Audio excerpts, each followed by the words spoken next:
Blog Talk Radio.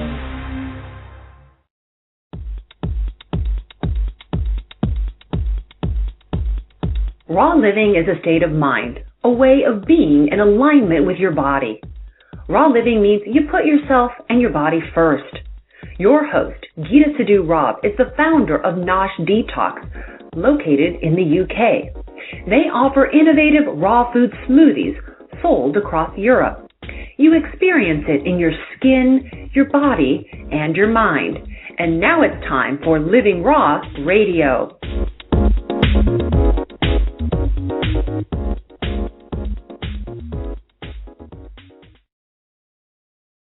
Okay, hello everybody. Thank you for joining me today. For those of you who haven't listened before, my name is Naomi and I'm a nutritionist here at Nosh.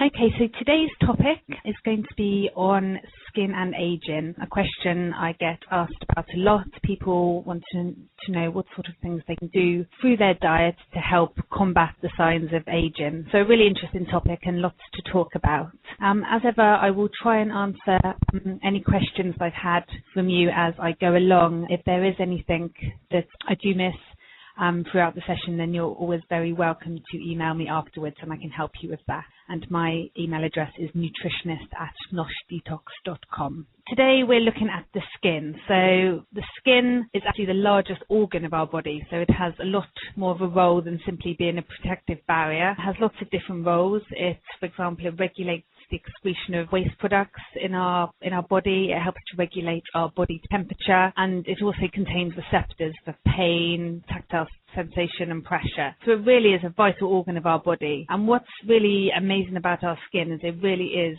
a visual representation of our internal health. So actually by looking at the skin and looking at an individual's skin, you can really actually tell a lot about what's going on inside their body. So the message I really want to get across today is that if you don't support your body's internal systems, then the youthful qualities of your skin will rapidly deteriorate. So actually, when you're combating aging with your skin, it's not simply about what you put on your skin, so the different products and moisturizers you use, but it really actually is very importantly to do with what you eat, what you drink, and what you're putting into your body. So when we're talking about skin aging, then what causes it? Well, it's influenced by many different factors. Key ones are UV radiation from the sun. That's a really key factor to skin aging. We've got environmental pollution, smoking, hormones have a key factor, and also poor diet.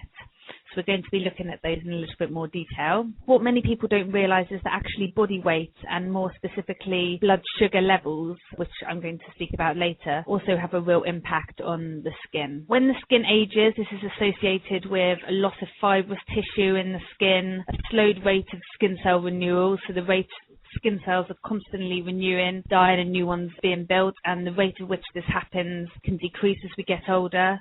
And also a reduced vascular network, and by this I mean reduced circulation to the skin. And the function which goes on in the skin that helps to maintain the moisture of the skin also becomes impaired as we get older. And the result of this, unfortunately, are drying out of the skin, wrinkles and sagginess, and all of these we see that can occur with age. And these are natural processes of aging, but there are definitely certain things we can do to help reduce the rate and the extent to which these happen. So to start with, I just want to look in a bit more detail at the factors that impact on skin aging and how they do this. So if we think about our skin, it's actually the main point of contact we have to the outside world, and as a result it is regularly exposed to all different types of pollution. UV radiation from the sun and air pollution are the major ones, and exposure to these pollutants induce the production in our skin of what are known as free radicals. And what free radicals are they're highly volatile molecules that are produced in the skin and can over time wreak havoc and cause damage within the skin. They're produced within the body, all over the body, but the ones I'm talking free radicals that are in the skin. And it's these that are responsible. People who have been at the sun too much or been in sunbeds too often get this pigmentation on the skin, this brown pigmentation, and that's a result of free radical damage. And the wrinkles and sagginess that can occur from too much sun exposure, again, is caused by free radical damage. And what these free radicals do, they're produced, say, in response to the UV rays, and they damage the collagen and the elastin in our skin. And that's what helps keep our skin smooth and supple. So that's why when we're thinking about our skin and aging, that it's our hands, neck and face that tend to age faster than the skin. And this is often because they're the parts of our body that are most exposed to the sun. Another pollutant that really affects the skin is smoking. And smokers' skin tends to age a lot quicker than non-smokers. And again, this is due to the free radical production that occurs in the body as a result of the chemicals in cigarette smoke. And this actually, again, affects the collagen production in our skin, and it's the collagen that's so important for keeping our skin supple and smooth. Smoking also impairs the circulation, and it triggers DNA damage in the skin as well, which makes the skin a lot more vulnerable to disease and aging. And you'll often notice that a long-term smoker's skin is often characterized by increased lines and wrinkles, and dehydrated and very dull.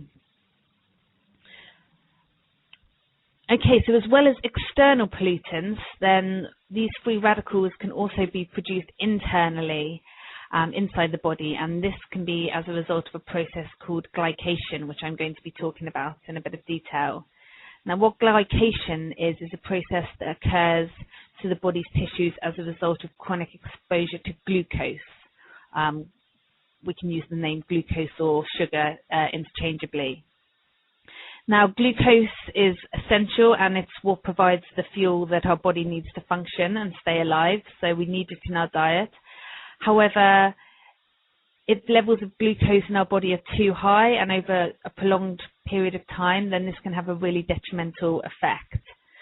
And what the process of glycation is it occurs when these sugar molecules or these glucose molecules enter the circulation and in high levels attach themselves to collagen in the skin.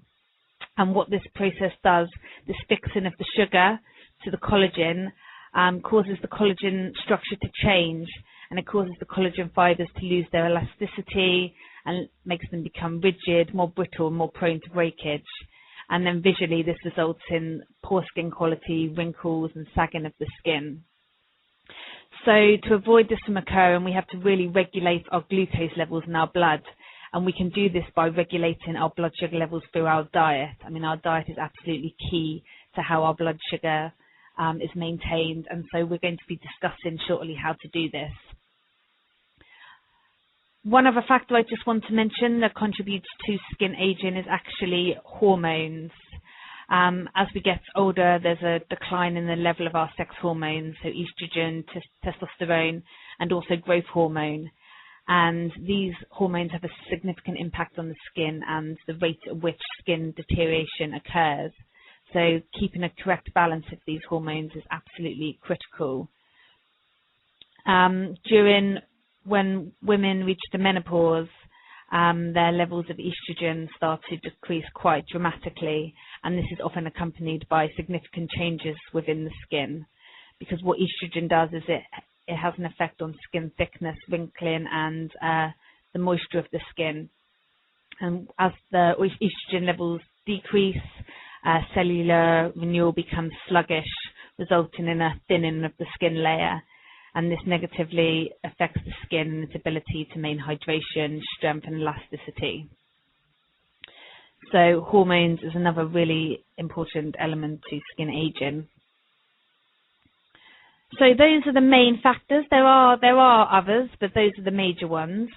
So knowing these and knowing why they occur, what I want to discuss now is what we can do through diet to combat the effects of skin aging and help to slow it. And firstly, what I want to look at is the importance of following a blood sugar balancing diet. And this is very much in relation to this glycation process that I just described that occurs in the skin. So what do we mean by blood sugar balance? Well, what blood sugar concentration refers to is the amount of glucose or sugar in the blood. And this is regulated by a hormone called insulin, which is produced in response to eating. And what insulin does is it stimulates the cells of the body to take up the glucose we have in the blood when we eat. And so it stimulates these cells to take the sugar out of the blood. And different foods influence the rate at which glucose is into the blood and the rate at which it's taken up.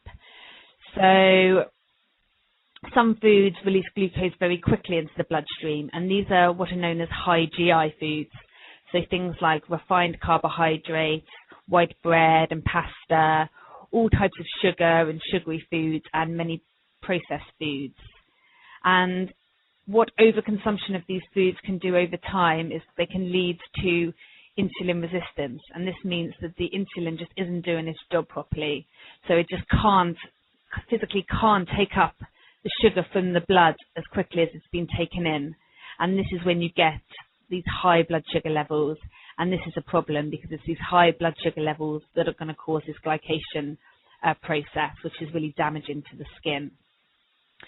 So what we can do through diet, and this is important for all elements of our health, but specifically today we're talking about it in relation to our skin, is eat a really good blood sugar balancing diet. So I just want to really tell you the key things to do with our diet that can help regulate blood sugar levels. So the first thing is the real importance of eating regularly.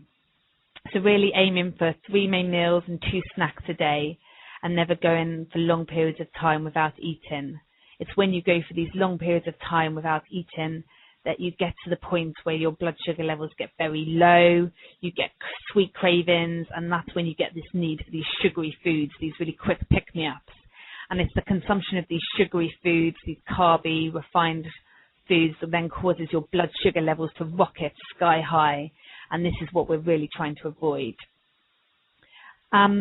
Processed foods often contain hidden sugars, so they're actually often a lot higher in sugar than we know. So really good to try and avoid those as much as possible. In addition, all refined carbohydrates and sugary foods should be kept to a minimum. These just have very little, and if any, nutritional value, and just cause our blood sugar levels to shoot up.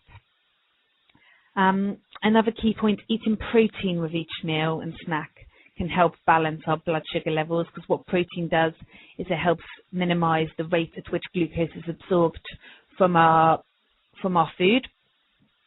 So sources of protein are lean meat, fish, eggs, yogurt, nuts, all really good sources of protein. And if you can try and include one of these foods, so always include a protein element in all your meals and snacks, then this is really going to help with blood sugar control. As is fiber. Fiber, again, slows down the release of sugar into the bloodstream. So we're thinking of fibrous foods, so lots of fruit and vegetables, and always choosing the whole grain option over the white option. So always going for the brown rice, the whole grain bread, the brown pasta rather than the white products, because these white products have all their fiber stripped. So they've got very little nutritional value, very little fiber, and are purely really just sugar. So they're just going to cause your blood sugar levels to rocket. And one other important food type is sources of essential fatty acids, because what these do is they help insulin to do its job. So they help insulin to help take the blood sugar out of the blood. So really important. So oily fish, nuts, seeds, and avocado are all really good sources of these essential fatty acids, and really should be making up a daily part of your diet.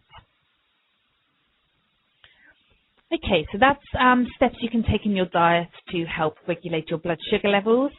Now I want to talk about the importance of antioxidants. And I'm sure you've heard this word before. And as I've mentioned before, a really, really key contributor to skin aging is the production of these free radicals in the skin, due to the exposure of the skin to different forms of pollution. So I mentioned air pollution, the sun, smoking. And what antioxidants do is they help to prevent the damage caused by free radicals. So they fight these free radicals, help to diminish them, and so they're an absolute essential part of a skin-friendly, skin boosting diet. So I just want to mention a few key foods that you should be looking to really get into your diet. And really, when we're looking at antioxidant-rich foods, we're generally talking about fresh fruit and vegetables. And really, we're looking for colour, because what colour really does, the stronger the colour, the brighter the colour, that's really, really representing the antioxidant value. So I want to mention in particular orange and green vegetables. So I'm talking about things like carrots, butternut, sweet potato, and then your greens, so spinach, broccoli, kale, asparagus. And these are all really, really rich forms of antioxidants. To be getting the absolute best of the nutritional value of these, then you should be having a certain amount of them raw. So things, raw carrots, raw sugar snap peas, raw spinach, have them as snacks, add them into salads, and a really excellent way of getting these antioxidants into your diet. Many of the key antioxidants and vitamins are actually water soluble, and so if you're cooking them and boiling them, then a lot of the nutrition is going to get lost in the cooking water.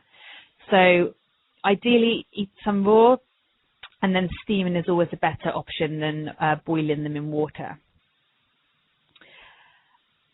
Tomatoes.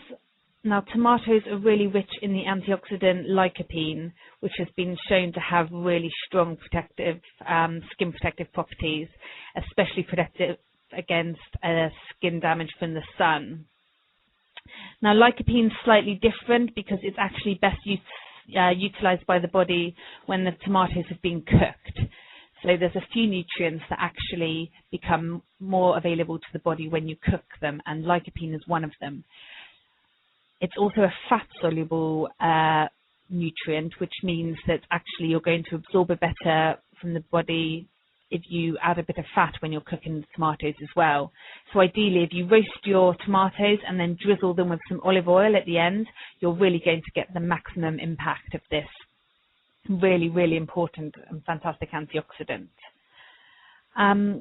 Dark berries, so blueberries and blackberries and red cabbage. These are rich in an antioxidant called anthocyanins, which are really powerful and important. Berries and citrus fruits are also rich in vitamin C and flavonoids, and these have really important roles for building collagen in the skin and also for strengthening the capillaries in the skin, so helping improve circulation to the skin. Green tea is another antioxidant-rich food. It's actually a drink, green tea. Green tea, really rich in the antioxidant catechins. So if you can try and get a couple of cups of green tea into your diet every day. And quite a nice one, red wine is actually really rich in resveratrol, which is a powerful antioxidant. And whilst excessive alcohol consumption can be really damaging for the skin, then there are some definite benefits to the occasional glass of red wine, which is quite good news. Another food I just want to mention is salt. And it's quite well known that the salt intake can increase the risk of hypertension, so it can actually increase the risk of high blood pressure. And there's been a link found between high blood pressure and the capillary density in the skin, which affects the circulation to the skin and therefore the quality. So by keeping our salt intake low, and I don't just mean by not adding salt to your foods, but just be cautious of processed foods, because processed foods often have a lot of added salt that we don't even realise is in there. So just be mindful of that. So the closer you stay to a whole food diet, then the lower your salt consumption is going to be. And you don't need to be adding it to your food. You're getting enough naturally for all your fruits and vegetables. So salt is something that we can just be mindful of keeping low to help protect our skin. So not only our skin, but our blood pressure as well. There's just a few other foods that I'd like to mention as well. Avocado. Now, this is really, really rich in vitamin C, vitamin E. It does contain some vitamin C, but vitamin E, which is another really powerful antioxidant. The fantastic thing about avocado is that it can also be used externally on the skin as well. So try making a homemade face mask with avocado, peel it, match it, and then just pat it evenly on your face and leave for sort of 15 to 20 minutes. So a really lovely natural face mask. And it has really high moisturising properties, so really fantastic for the skin. Coconut water is something else I want to mention, and coconut water is pretty special because it actually contains the same 5 electrolytes as human plasma, and was actually used during the war, sometimes used intravenously for dehydration, often termed the fluid of life. It's absolutely fantastic, got all the electrolytes our body needs, and is really deeply hydrating. And dryness really, really impacts the skin and is a key part of skin aging. So keeping your skin hydrated is really important, and coconut water is just a fantastic way of doing this. With coconut as well, virgin coconut oil contains a certain type of fatty acid which helps builds the lipids in the skin barrier. So really, really important for keeping skin healthy and keeping the moisture in the skin. Virgin coconut oil, you can cook with it, fantastic to cook with, but also to get all the nutritional benefits, then just a teaspoon of it every day. You can have this straight off the spoon. It's actually quite delicious, or you can stir it into yogurt. And I just want to mention as well essential fatty acids. I mentioned these in terms of blood sugar balance and helping insulin do its job. But they're also really important for making up the membranes of the skin cells, and so essential for skin structure and function. So really important that you get good sources of these into your diet, and you can do this from eating oily fish, nuts and seeds. So oily fish at least 3 to 4 times a week, and nuts and seeds, something that's very easy to get into your diet daily. So a handful of nuts as a snack, or sprinkling some seeds and nuts over your salad, on your breakfast. But really, really important for skin health to be getting these essential fatty acids into your diet daily. Something else I'd like to mention is also something called hyaluronic acid. Now, as the human body ages, the levels of this hyaluronic acid decline. And what this does is it supports and preserves the moisture within our tissues and in our skin. And it's actually a compound that's used often in cosmetic and medical use. So it's used in certain skin creams and supplements. But we can get it through food. Really good sources of hyaluronic acid are Naomi beans, tofu and soya milk. And also it's produced naturally in the body using magnesium. So if we can get magnesium into our diet through food, then this is going to help as well. Really fantastic sources of magnesium are green leafy vegetables. So things like kale, cabbage, broccoli, green beans, asparagus, and also nuts and seeds. So specifically things like pumpkin seeds, sunflower seeds, and almonds are all really good sources. So lastly, in terms of your skin, foods in terms of liver support and digestive support. Now, one of the things I said at the beginning was that your skin really is a reflection of everything that's going on in your body. And if your liver is under pressure and not functioning properly, and similarly, if your digestive system is not functioning properly, then this is often going to be reflected in your skin. The liver and the digestion are both responsible for processing toxins and excreting toxins from our body.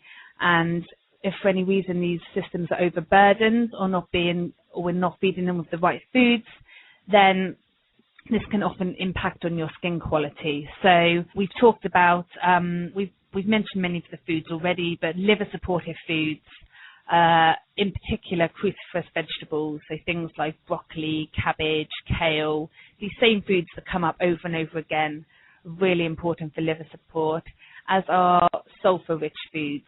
So I'll name a few key ones, eggs, garlic and onions, so getting these foods into your diet.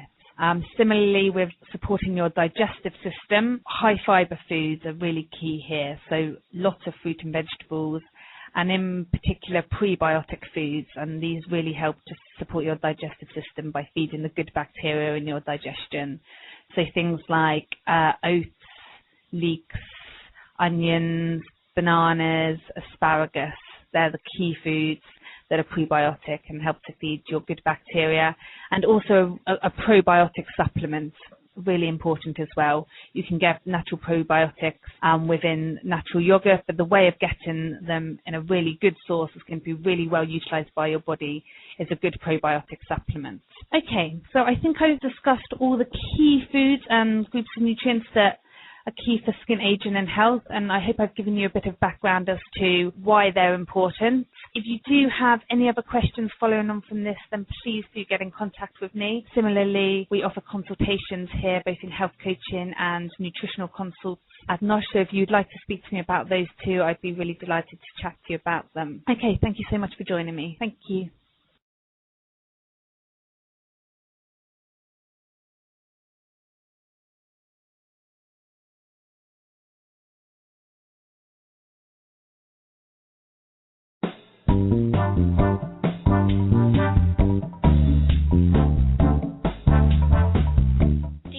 Sluggish? Do you feel bloated? Is your energy levels really low? Do you find everything that you eat goes straight to fat? My name is Candice, and I am the naturopathic nutritionist at Nosh Detox. I'm here to tell you that your body needs a rest. If that sounds like you are ready to try a Nosh juice fast. A juice fast is the most natural way for your body to detox, while providing you all the life-saving minerals and vitamins that your body needs and craves. From beginners to advanced juices, we have all the options that may be available to you or suited to you. Call me on 0845 257 6674 or go to noshdetox.com and click on the right program for you. I'm right here to help you and support you. Thank you.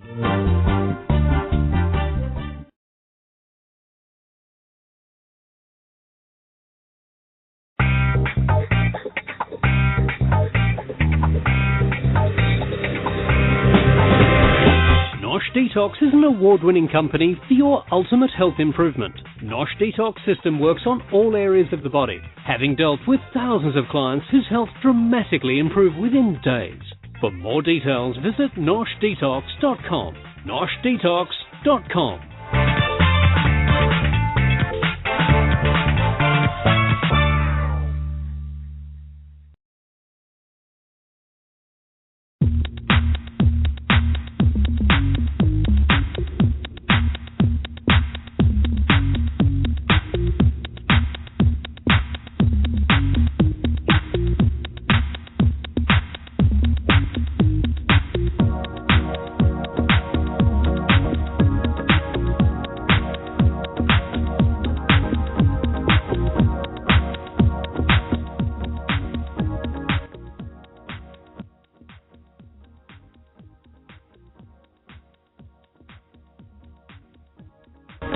Hello everyone, and thank you for joining me today. I hope that you're all having a good week. My name is Naomi and I am a nutritional therapist here at Nosh.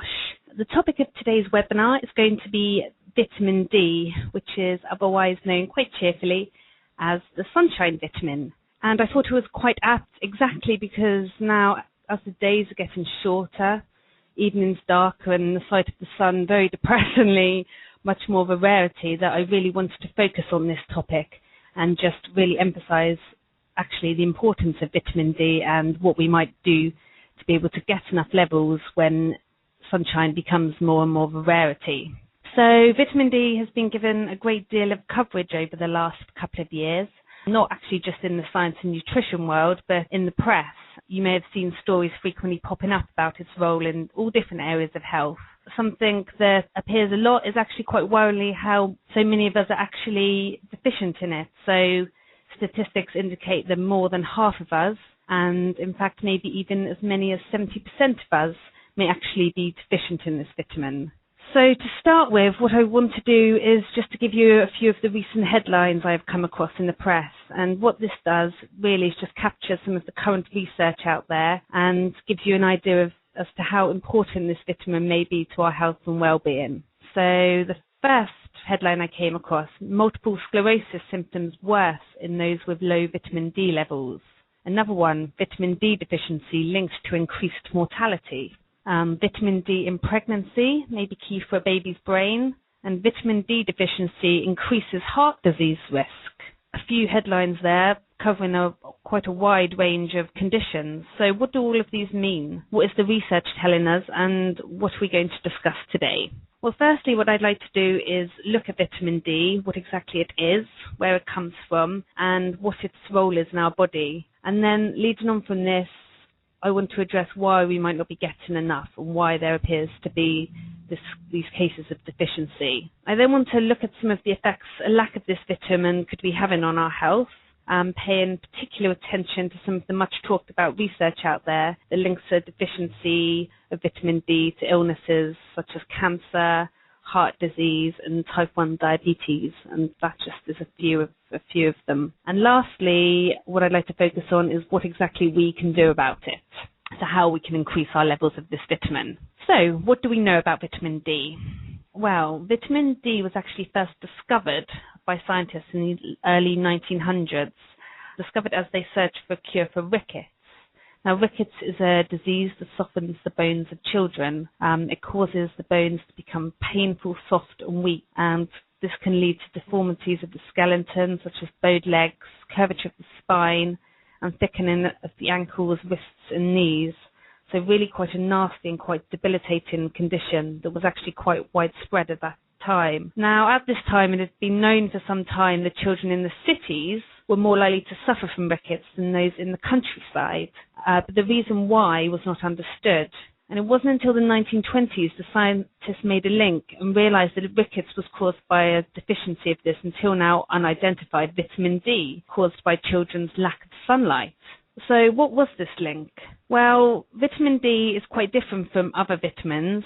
The definition of a vitamin technically being that it's something that we cannot make in our bodies and needs to be obtained from the food we eat. And vitamin D, for this reason, is quite special. Now, we can get vitamin D from our diet. I'll be discussing some dietary sources later on. But vitamin D is quite unique in the fact that we can make it ourselves in our bodies in response to the sunlight, hence the name the sunshine vitamin. So how is it made? Well, it's made under the skin, and it's a chemical process that takes place when the ultraviolet light in the sun hits our skin. So vitamin D is made from cholesterol in humans, and this process occurs when the sun hits the skin. Cholesterol is converted to vitamin D. It then undergoes two further transformations within the body. Firstly, it is metabolized by our liver and turned into a substance called calcidiol. Now, if you were to have your vitamin D levels checked, it is the amount of calcidiol in your blood that is tested. Now, after the liver, calcidiol is transported to the kidneys, where it is converted to another compound, calcitriol, and this is a powerful steroid hormone, and this is the most active form of vitamin D. So this is the form of vitamin D that has so many functions within our body. And this vitamin D in this form can then be stored in our body. It's stored in the fat cells and then used as and when the body needs it. So that's how it's made, but what does it do? Well, as was discovered with its role in protecting against rickets in young children, vitamin D is probably best known for its role in bone health. So what is the relationship here? How does it work? Well, what vitamin D does is it works in partnership with calcium. So they work in sync with each other. They need each other to produce their various functions. And what vitamin D does is it promotes calcium absorption in our gut, in our digestive system. So essentially by doing this, it regulates how much calcium we absorb from our food, and therefore how much calcium our body has to use. It also regulates our blood calcium and phosphate levels, and these are both needed for bone growth and bone remodeling. So without sufficient vitamin D, bones can become thin, they can become brittle, and they can become misshapen. So for this is how vitamin D prevents rickets in children, and can also prevent the adult form of rickets, osteomalacia. Through this role, it has also been found that calcium, along with vitamin D, can help to protect older adults from osteoporosis, and we'll be discussing this a bit further in detail later on. So vitamin D has a really important role in bone health. But this actually is not by far vitamin D's only function, and we're starting to realize more and more the other roles it has within our body. What has been identified is that there's receptors for vitamin D on virtually all our body's organs and tissues. Now, what a receptor is something that vitamin D needs to bind to produce its effect. So the fact that they're all over our body and on all our different organs really shows us quite how important this vitamin is throughout our entire body, and really just indicates potentially how many roles it could be having. We know that vitamin D participates in and regulates our metabolism. It also has an important role in our immune system with muscle function, regulation of insulin, and also in our brains. It has been linked with mood and memory. So we have discussed vitamin D, what it is, how it's made, and I've outlined a few of its roles within the body. So hopefully I'm starting to create a bit of a picture for you of quite how essential it is for the development, growth and maintenance of our bodies.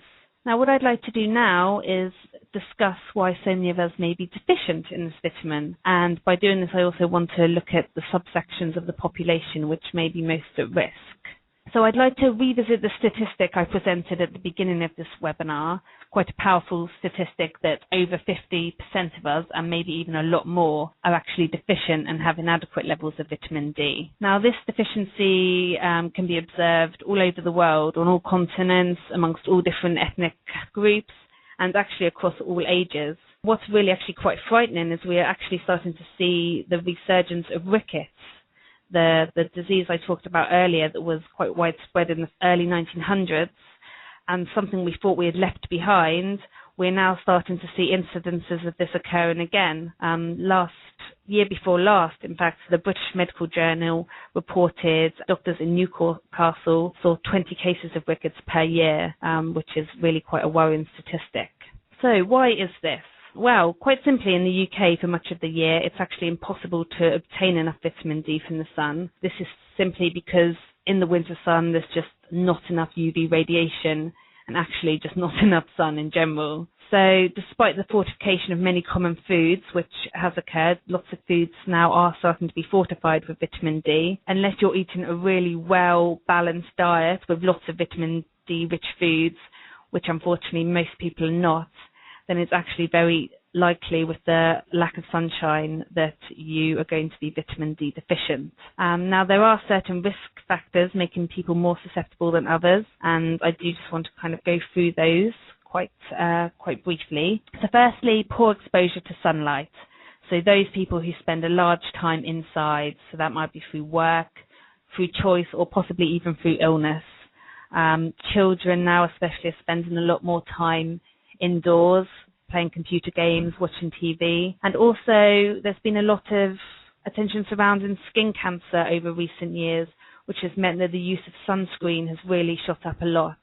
And all of these factors are affecting actually how much time we're spending in the sun and how much of our skin is actually being exposed to the sun. And it's not even just being out there, we actually have to have skin exposed to really be making the amount of vitamin D that we need. Aging is a factor.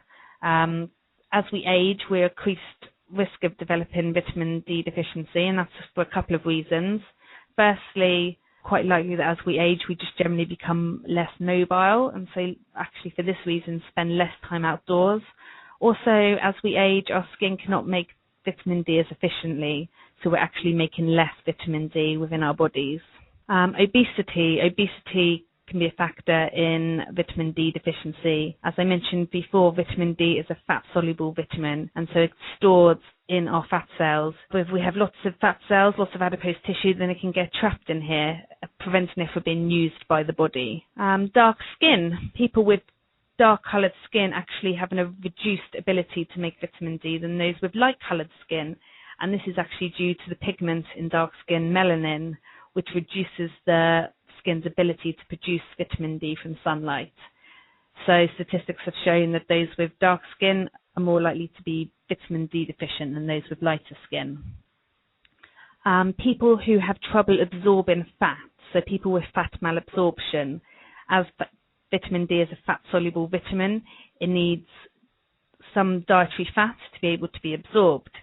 And poor fat absorption is associated with a certain number of illnesses, so things like liver disease, cystic fibrosis, and the inflammatory bowel condition, Crohn's disease. So sufferers of these conditions may be more susceptible to vitamin D deficiency.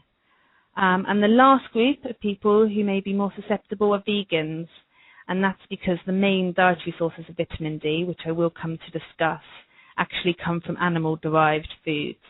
So actually, it's very difficult for vegans to get vitamin D through their diet, meaning they are really relying solely on producing it through exposure to sunlight. So these are some of the reasons why, and some of the subgroups who are quite susceptible to vitamin D deficiency. So what are the possible implications of this? Well, we've mentioned osteoporosis, and we'll talk about this a little bit more, but vitamin D deficiency has also been linked with many other health problems. Research has linked it with MS, rheumatoid arthritis, type 1 diabetes, hypertension, cardiovascular disease, depression, and also certain types of cancer. So what I'd like to do now is just talk through a few of these to give you a good picture and a good overview of the research out there. So firstly, osteoporosis. So what is osteoporosis? Well, it's a disease characterized by low bone mass and structural deterioration of bone tissue. And what this does is it increases bone fragility and significantly increases the risk of fractures occurring. And the way vitamin D contributes to this is by reducing calcium absorption. So we need calcium for bone strength, for bone building. We need adequate levels of vitamin D to be able to maintain this. So individuals who have difficulty exercising, postmenopausal women, are all at increased risk of osteoporosis. And so these are just a few groups of the population who may benefit from good levels of vitamin D. Okay, so secondly, cancer. Now, vitamin D has been linked with several types of cancer, prostate, breast, but the most researched of these is actually its link with colorectal cancer. Now, this stemmed from research that went on about 30 years ago, where researchers noticed an intriguing relationship between the deaths from colon cancer and geographic location. So what they found was that people living at higher latitudes, such as North America, had a higher death rate from colon cancer than those living closer to the equator. So what's the link here? Well, the sun's UV rays are weaker at higher latitudes. In turn, the people's vitamin D levels are lower. So this led to the hypothesis that low vitamin D levels may somehow increase colon cancer risk. And what has emerged since that is support for this hypothesis. A recent study back in 2007 analysed a whole lot of vitamin D studies that have been done, and found that individuals with vitamin D levels are significantly less likely to develop colorectal cancer. So a real link between reduced vitamin D and colorectal cancer, which was, really quite interesting. It's now going on into making vitamin D analogues within the labs. So these are vitamin D-like substances made synthetically, with a potential use for these maybe as anti-cancer agents. We're looking at that with respect to breast and prostate cancer. So this is a really interesting field of ongoing research. So moving on, another link with vitamin D deficiency is its role in immune function. This link was established by the discovery of vitamin D receptors on some of the immune system's disease-fighting cells. And from this, there is now a lot of research going on into the potential role of vitamin D in autoimmune conditions. So, for example, autoimmune conditions such as rheumatoid arthritis, multiple sclerosis, and Crohn's disease. As an example, a recent study reported that vitamin D deficiency is actually relatively common among sufferers of Crohn's disease. Blood pressure and vitamin D levels been another area of research. Now, vitamin D plays a direct role in regulating our blood pressure, and it does this by inhibiting the activity of a system called the renin-angiotensin system. And the job of this system is to help increase our blood pressure whenever it gets too low. So we need optimal levels of vitamin D to hold this system in check and keep it from working properly, and to prevent it from raising our blood pressure under inappropriate circumstances. Now, vitamin D has been shown to be a significant risk factor for high blood pressure in a variety of studies, especially concerning the risk of high blood pressure during pregnancy has also been associated with a maternal deficiency of vitamin D. And lastly, I just wanted to discuss the relationship of vitamin D with obesity, another area that's been widely studied at the moment, which implicates a potential role for vitamin D in weight loss, which is something we all like to hear about. Now, as I've already mentioned, vitamin D receptors have been found all over the body, and this includes being found on those hated fat cells that we all have.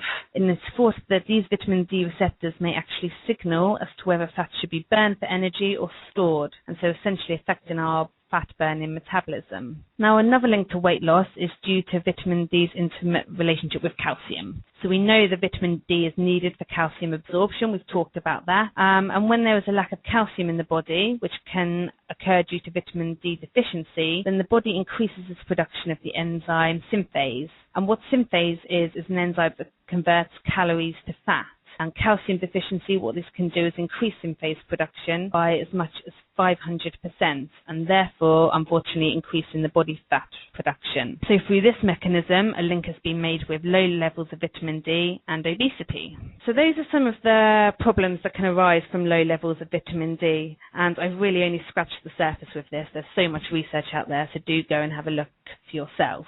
So really what I want to do now, just to finish off today, we've really reviewed this subject in quite a lot of detail, but what I'd like to do is just discuss exactly what we can do. So what can we do to boost our levels of vitamin D? Well, firstly, when the sun is out, we need to get out there. So we need to roll up our sleeves, make sure our arms are nice and exposed, and get out in the sun. Of course, it's important to take all the necessary precautions and avoid the midday sun. I mean, ideally, for adequate vitamin D production, we need 10 to 15 minutes 3 times a week. So we can all see why that's problematic over the winter. So what else can we do? Well, secondly, we can up our levels of vitamin D through our diet.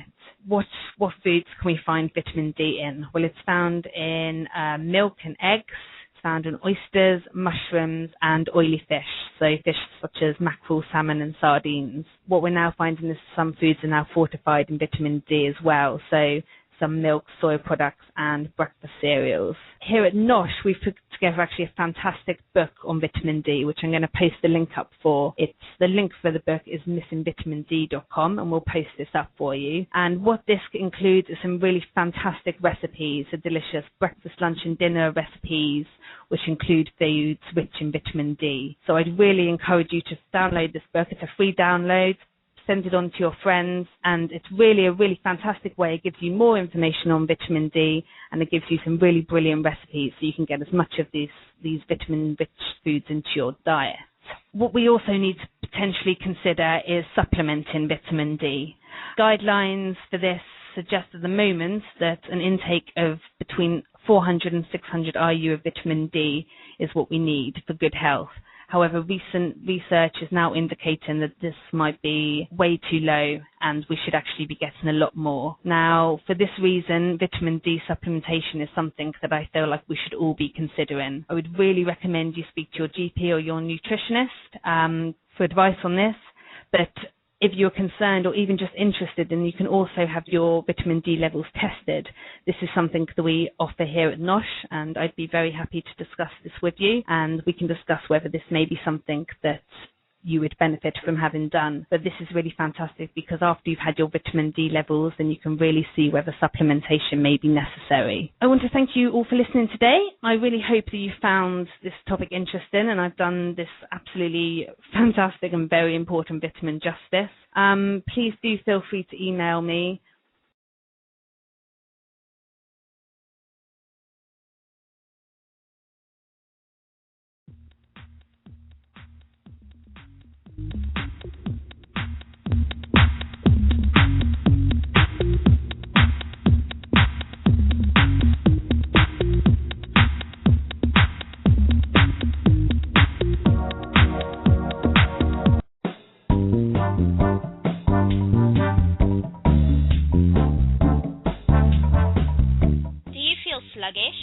Do you feel bloated?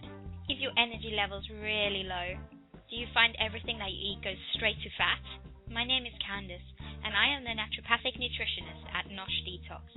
I am here to tell you that your body needs a rest. If that sounds like you are ready to try a NOSH juice fast. A juice fast is the most natural way for your body to detox, while providing you all the life-saving minerals and vitamins that your body needs and craves. From beginners to advanced juices, we have all the options that may be available to you or suited to you. Call me on 0845 257 6674 or go to noshdetox.com and click on the right program for you. I'm right here to help you and support you. Thank you.